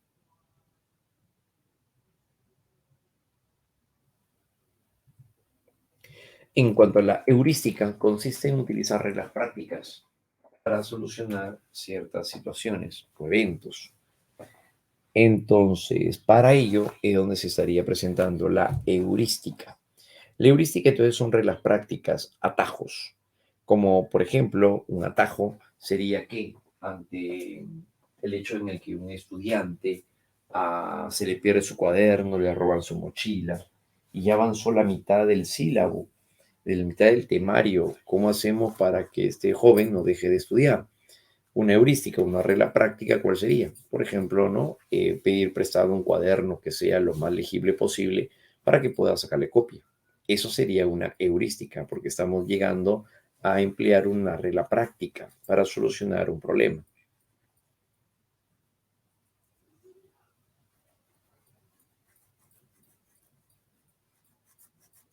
Para poder solucionar, dijimos, un problema. Bien, eso sería entonces en cuanto a la heurística, ¿no? Consiste en resolver, dijimos así, un problema entonces usando reglas prácticas o atajos. Eso será la heurística. Pero también por otro lado tenemos a las teorías modernas de la creatividad, donde tenemos a Edward de Bono, el cual considera el pensamiento lateral al pensamiento creativo, la cual va a llegar a consistir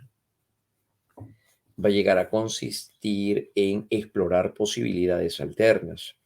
Aquí es donde tenemos al pensamiento vertical, claro, ¿no? Verdadero, falso ahora, y nos lleva a una sola solución, nada más, ¿no? Como por ejemplo en este caso nos referimos al pensamiento matemático, claro, ¿no? Nos lleva solamente a una sola solución. Entonces, pensamiento lateral es lo mismo que el pensamiento creativo, nos lleva hacia varias alternativas. El pensamiento vertical solamente a verdadero o falso, ¿no? Como el caso de la lógica. Pero también tenemos a Guilford, que nos menciona el pensamiento creativo, le llama pensamiento divergente. Este se caracteriza a continuación más bien por las respuestas abiertas, originales, y se usa ante problemas complejos donde no existe una sola solución, como por ejemplo en este pensamiento el uso de la técnica de la lluvia de ideas, ¿no? Respuestas abiertas, decíamos con Guilford, son las respuestas abiertas. En el pensamiento convergente se refiere más bien ahora hacia las respuestas cerradas, lo cual vemos, por ejemplo, también de la misma manera al momento de solucionar problemas matemáticos, elaborar una fórmula para lograr que la fuerza es igual a masa por la aceleración, es porque no hay otra referencia. Eso es cerrado, ¿no? Claro.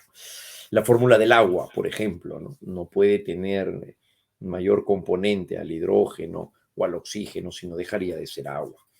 Entonces esa es una forma rigurosa a la cual se llega. Claro, eso sería el pensamiento convergente, ¿no? Orientada, enfocada hacia el pensamiento o hacia respuestas cerradas. Guilford, ¿bien? Como un aspecto central. Bien, muy chicos, a ver, hasta aquí vamos a ir revisando y ya hemos revisado, perdón, aspectos claves para poder ir resolviendo también ya la parte de nuestro material. Si hay algo más que añadir o repasar, lo podemos hacer también mientras avanzamos la parte de nuestro material. Bien, para ello entonces, jovencitos, ya estamos compartiendo pantalla para lo que veremos a continuación. ¿Listo? A ver, ya que tenemos esta referencia, vamos con nuestra primera pregunta que nos va a llegar a decir de la siguiente forma. A ver, uno, la explicación de qué mecanismos de la memoria están comprometidos en la amnesia anterógrada, retrógrada y procedimental se debe gracias al registro y seguimiento de la conducta de pacientes con estas alteraciones. De lo anteriormente mencionado, se puede deducir que el método empleado para estudiar estos fenómenos, ¿cuál va a llegar a ser? Aquí tenemos una palabra clave. Una palabra clave que debemos de tomar en cuenta es cuando nos dicen se debe gracias al registro y seguimiento de la conducta. Ese es un importante elemento. Claro, porque eso que nos hace entender que se trata del método descriptivo. Claro, muy bien. Eso significa que se trata del método descriptivo. Relacione los siguientes enfoques actuales de la psicología con el objeto de estudio que estaría refiriéndose. A ver, ¿cuál sería en este caso? El inconsciente, eso tiene que ver con el enfoque psicodinámico, el yo consciente y la autorrealización con el humanismo. Muy bien, muchachos. Entonces, eso corresponde a la alternativa letra D de dado, bastante puntual, ¿no? Claro, muy bien, jóvenes. Alternativa letra D de dado. Un estudiante escucha a un profesor de que la psicología debe continuar, perdón, obteniendo sus conocimientos de manera objetiva, deduciendo principios y leyes mediante la experimentación con animales en los laboratorios. Se puede afirmar que el profesor hace alusión a los presupuestos de la escuela psicológica denominada. Entonces, aquí de lo que nos damos cuenta es que se está hablando acerca de leyes y también de el uso de animales. Entonces, ¿eso qué sería? Eso sería el conductismo, claro, ¿no? Como consecuencia de un accidente cerebrovascular, Xiomara ha perdido sensibilidad en el brazo izquierdo. El médico le ha explicado que son las neuronas que transportan los impulsos nerviosos desde los receptores sensoriales los que han sido dañados, el caso a que está refiriéndose. Claro, las neuronas que llevan el impulso nervioso desde los receptores se llaman neuronas aferentes. Excelente. O sensitivas. Relaciona las siguientes alteraciones con la estructura nerviosa al dañarse, ¿no? ¿Qué lo provocaría?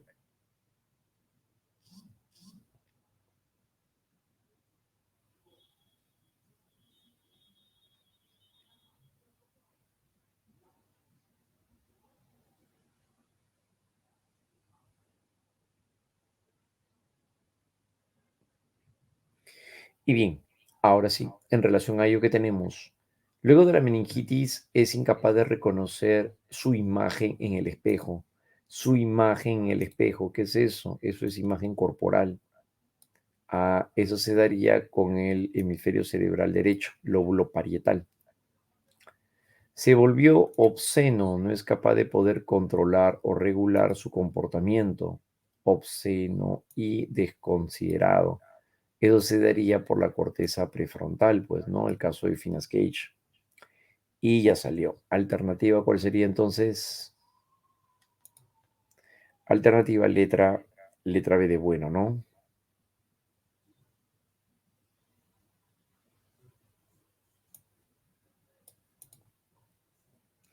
Después de sufrir un derrame cerebral, Antonella no puede experimentar sensaciones en su mano derecha. Es muy probable que tenga una lesión en el óvulo.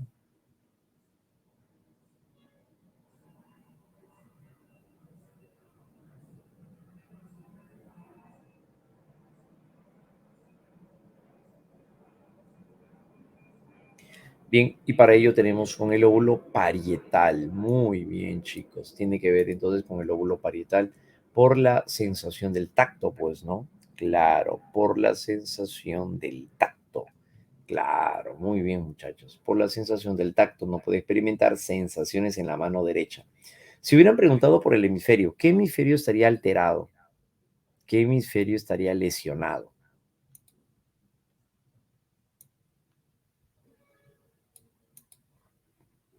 Si hubieran preguntado por el hemisferio, el dañado sería el hemisferio izquierdo. Claro, ¿por qué? Porque está llegando a presentar entrecruzamiento neurológico. Por supuesto. 7.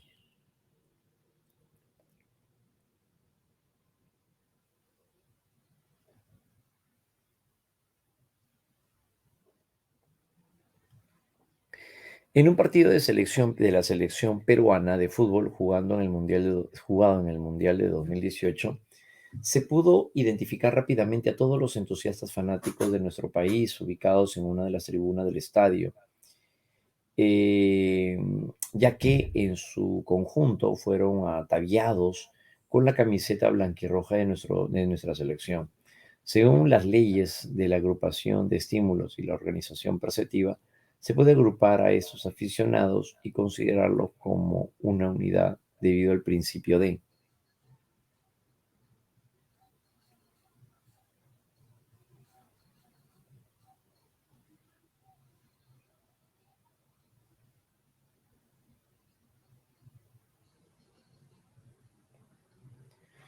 Muy bien, ¿y la ley cuál sería entonces? Si están hablando acerca de que todos tendrían la misma camiseta, por esa razón sería camiseta, entonces ¿a qué hace alusión?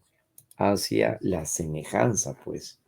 Semejanza sería. ¿Por qué? Porque está relacionado con el dato que nos dan. ¿Pueden haber otras causas o otra explicación? Sí, pero acá se está centrando en las camisetas.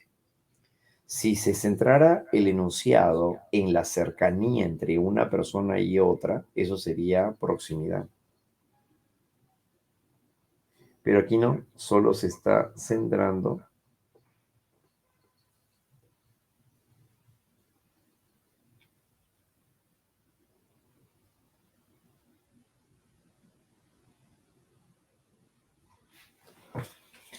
Muy bien, a continuación, una persona tenía una opinión muy negativa sobre la marihuana.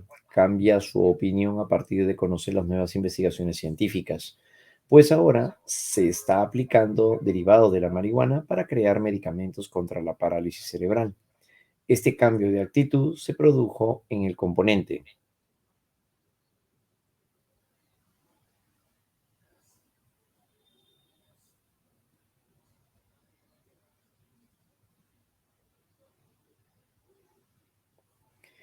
En este caso, entonces, ¿cuál sería el componente? Cognitivo, muy bien, porque tiene que ver con respecto hacia las ideas que ha construido, su opinión, muy bien, muchachos. Asocie la función de la familia que no se está cumpliendo en caso de una familia disfuncional. Los conflictos empezaron cuando supo que su esposo le había, no le, le había ocultado que no podía tener hijos. Ajá, eso sería de tipo reproductiva, ¿no? Los padres trabajan solo el día y no mantienen comunicación con los hijos. Eso sería afectivo. El padre es drogodependiente y no trabaja. Eso es, afecta a la parte económica. La familia es monoparental, los hijos carecen de modelo social, socializador, ¿no? Excelente alternativa, letra E.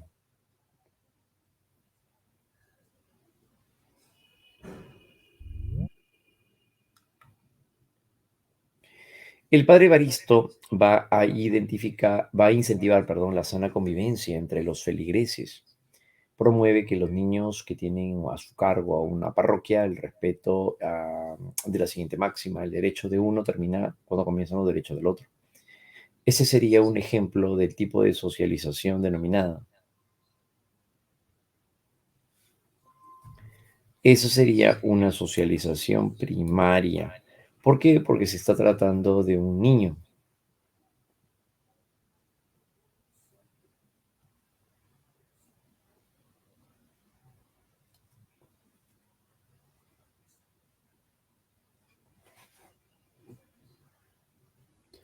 En este caso entonces sería primaria, ¿no? Excelente. Un profesor le solicitó a la delegada de su clase que fuera a la oficina de la coordinadora del centro educativo que se encontraba contiguo al salón y le pidiera tres plumones, uno azul, uno rojo y uno negro. La delegada rápidamente fue y regresó a los pocos segundos con lo solicitado. Para entender este recado y no olvidar lo requerido por el profesor, la alumna debió hacer uso de qué tipo de memoria. Muy bien, sería memoria de corto plazo únicamente para retener momentáneamente la información. Excelente. En Rusia se promueve en la niñez la enseñanza del ajedrez porque es un poderoso instrumento para el desarrollo del pensamiento, sabiendo que sabiendo que las piezas de dicho juego como significantes asumen representaciones de sujetos y acciones en el tablero. Representaciones y acciones. Entonces podemos afirmar que el ajedrez desarrolla qué función. Muy bien. Y aquí nos está diciendo función, nos permite formar representaciones. Función representacional. Alternativa 12. Alternativa letra C de caso.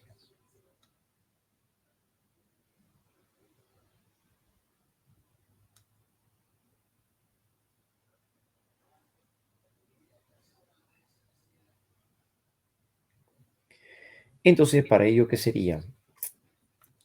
Utilizamos una fórmula, dice, ¿no? En el curso de física, Juan entiende el planteamiento sobre la segunda ley de Newton y a partir de ello logra inferir a que fuerza es igual a masa por aceleración. De ser así, entonces, en este caso podemos afirmar que utilizó qué estrategia. Decir que fuerza es igual a masa por la aceleración es ligarnos hacia los algoritmos. Claro, ¿no? Porque nos permite utilizar un lenguaje más adaptativo.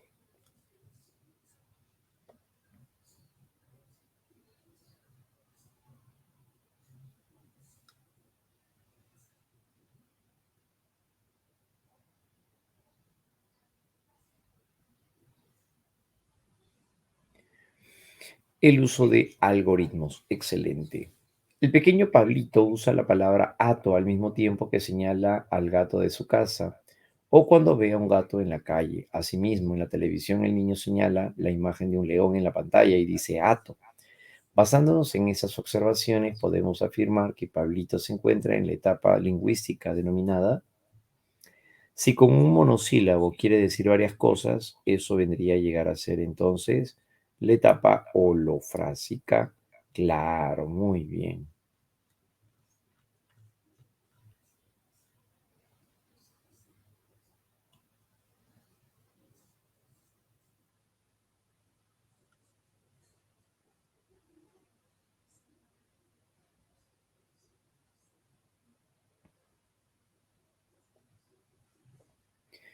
Muy bien. Para ello entonces, en la número 15, ¿con qué estaría relacionado? Marita y Claudia son dos niñas de educación inicial que cada vez que juegan a la escuelita, la mamá de Claudia dice, debo tener cuidado porque papel que encuentra la convierte en su cuaderno y lo garabatea todo.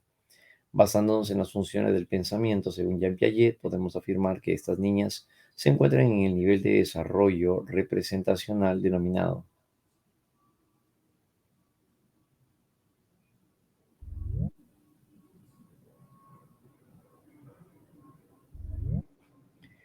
Entonces, ¿cuál vendría a llegar a ser? En este caso, claro, ¿no? Están utilizando hojas de cuaderno como si se tratase de eso que vendría a ser juego simbólico. Si la pregunta se hubiera centrado en las personas que reproducen la conducta, ahí sí podría ser una imitación diferida, pero no se está centrando en repetir la conducta, sino más bien en representar o simular el objeto.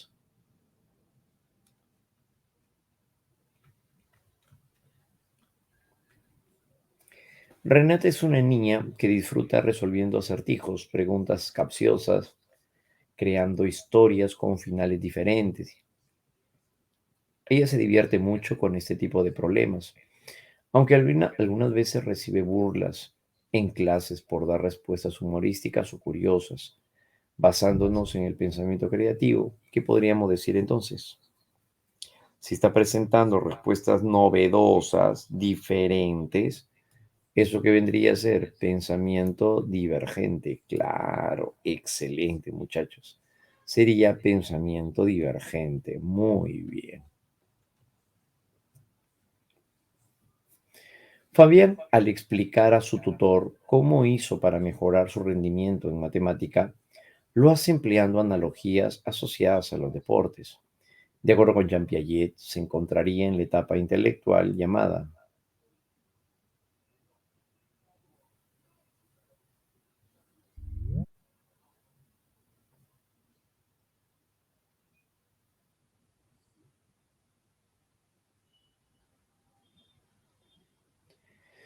Muy bien, entonces en este caso, ¿a quién haría referencia? Claro, si está llegando a utilizarse analogías, es porque estamos hablando de un pensamiento mucho más complejo y más elaborado. De ser así, que sería operaciones formales. Claro, operaciones formales, porque hace alusión a poder llegar a emplear un sistema mucho más complejo de solución de problemas. Muy bien, muchachos. Mariana ha sido designada delegada de su salón porque es capaz de comprender e interpretar los diferentes estados emocionales de sus amigos para darles una adecuada orientación. Podemos afirmar que presenta el rasgo de la inteligencia emocional denominado.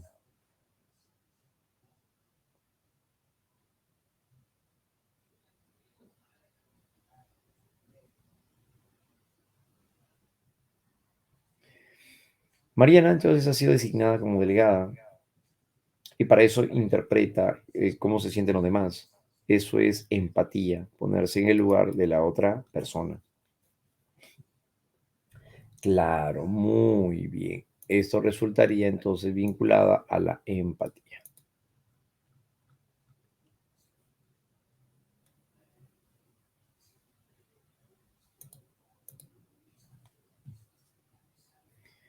Identifique la alternativa 19 que relacione correctamente las etapas de la inteligencia según Piaget con sus respectivas características.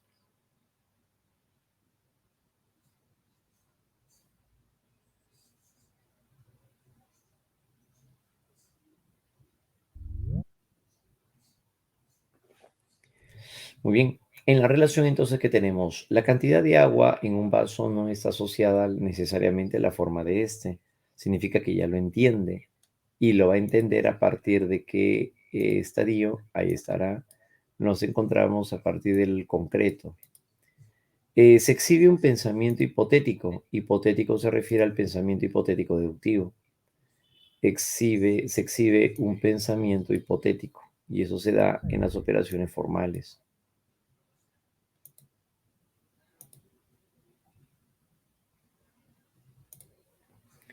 Hay incremento del lenguaje expresivo. Incremento del lenguaje expresivo, eso se daría en el preoperatorio o en el llamado preoperacional.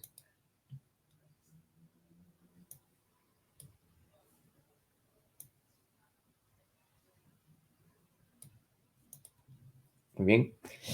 Y ya salió, pues, ¿no? Sería, por lo tanto, hay 1D, 2C, 3A. Muy bien. Alternativa letra E.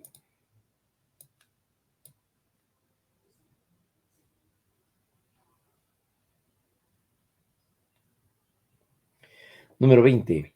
Dice, un danzante de tijeras se caracteriza por realizar movimientos de mucha exigencia física y casi acrobáticas, realizándolo siempre al compás de la música. En esta danza, la fuerza y el equilibrio son una constante.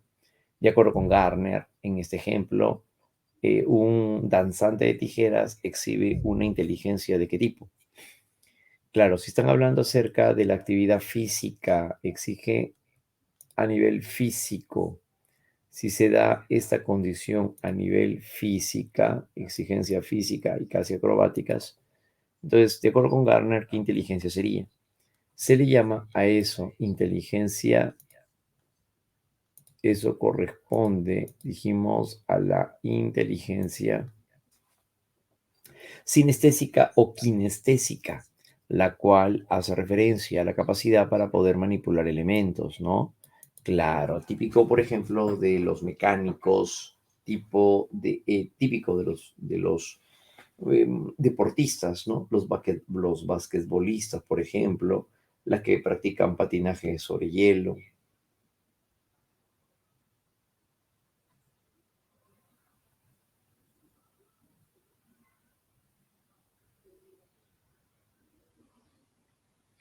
Muy bien, sería por ello. Ahora, no hay inteligencia senestésica, hay que tener cuidado.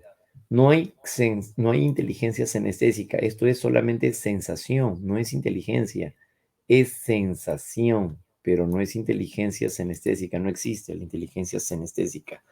Lo que existe es la inteligencia sinestésica con I o kinestésica. Bien, que eso sí lo propone Garner.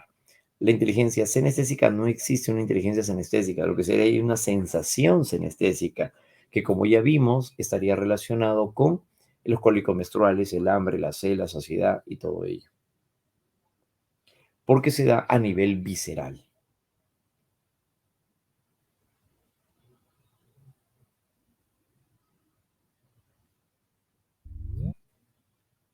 Y esto correspondería entonces, ¿no? Por eso no hay que confundirla.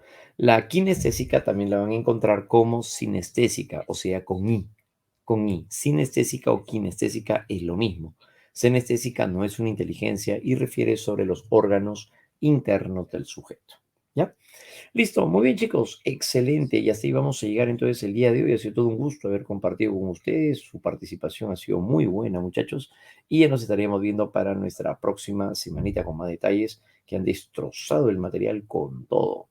Listo, muy bien chicos, nos vemos entonces. Cuídense mucho, éxitos, un abrazo a la distancia y que les vaya súper bien a todos. Muchas gracias muchachos. Chau, chau, chau, que les vaya muy bien.